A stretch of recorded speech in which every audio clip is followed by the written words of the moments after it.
ang pera ng taong bayan. Hindi po batas ang pinag-uusapan. Wala ho tayong pakialam sa batas.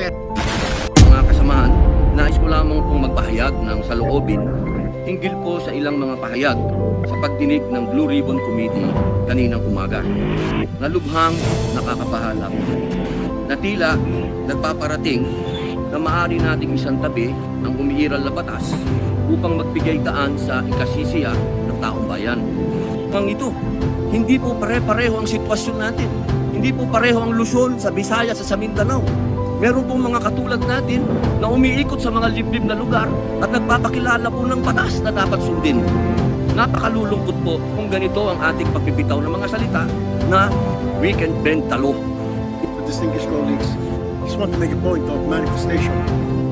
I was the one who said this morning that sometimes we have to bend the law. We don't have to. The point is,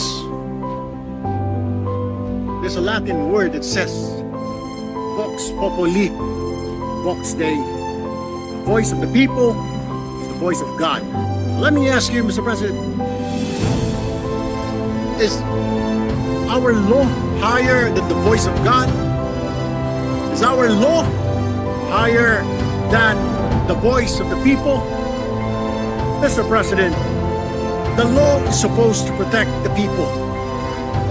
What we are asking, Mr. President, is the return of the value of good faith. I understand, Mr. President, what the gentleman from Pampanga this morning was saying, that it is not a requisite to return the money na kinuha po ng mga kontraktor, ng mga kumita po sa flood control project, Mr. President. Tama po yun, hindi po. At meron pong prosesong sinusunod tayo na kailangan sundin. Pag umulong na yung batas, hayaan ang korte ang magsabi. Mr. President, tens of thousands of people went out last Sunday. Narinig ko po, hindi ko po alam kung yung mga kasama natin narinig. Narinig ko po yung sigaw ng taong bayan. Ibalik ang pera namin.